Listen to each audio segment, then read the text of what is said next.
திராவிட சிந்தத்தினுடைய தளம் பொது தளம் எங்களுடைய பொது உடைமை இயக்கங்கள். நினைவாளர்கள் அன்பு தலைவர் கலைஞர் சொன்னார், நான் பெரியாரையும் அண்ணாவையும் பார்க்காமல் இருந்திருந்தால் நான் முழு நேர கம்யூனிஸ்ட்வாதியாக தான் வாழ்ந்திருப்பேன். இதை விட வேற எந்த அத்தாட்சி வேண்டும்? அவருடைய வளர்ப்புகள் நாங்கள், அவருடைய பிள்ளைகள் நாங்கள், அவருடைய ரத்தங்கள் நாங்கள், அவருடைய திசுக்கள் நாங்கள். எங்கள் கரம் எப்போதும் தோழமையுடைய பொது உடைமை இயக்கங்களை சார்ந்திருக்கும் சார்ந்திருக்கும் சார்ந்திருக்கும் சார்ந்திருக்கும். அச்சமில்லை.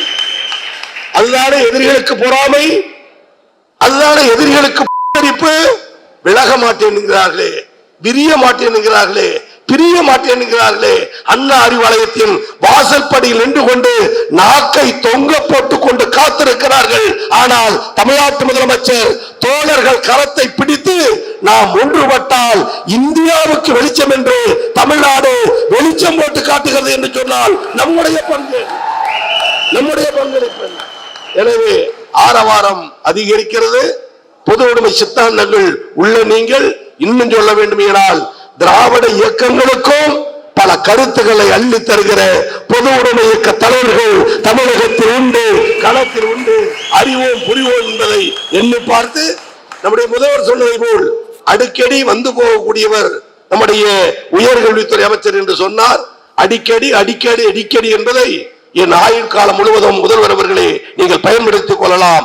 எத்தனை முறை அழைத்தாலும் மாணவர் நலன் காக்க இந்த கோபி செழியன் ஓடோடி வருவான் வருவான் வருவான் என்பதை எடுத்து சொல்லி இன்னைக்கு நமக்கு கிடைத்திருக்கிற சிறப்பு விருந்தினர் நம்முடைய பள்ளி கல்வித்துறை அமைச்சர். தமிழ்நாடு சட்டமன்றத்தில் நிதியமைச்சர் போட்ட பட்ஜெட்டில் அதிக நிதி ஒதுக்கீடு.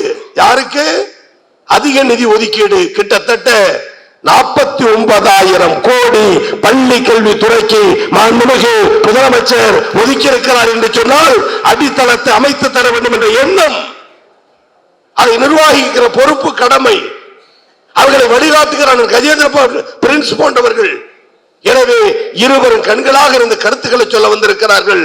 கருத்துக்களை கேட்போம், களம் அமைப்போம், போராடுவோம், வெற்றி பெறுவோம். டெல்லி திருந்தும் வரை நம் குரல் ஒலிக்கட்டும் ஒலிக்கட்டும் ஒலிக்கட்டும். அது மாநில கல்லூரி துவங்கட்டும் என சொல்லி அரிய வாய்ப்புக்கு நன்றி பாராட்டி முடிக்கிறேன். நன்றி, வணக்கம்.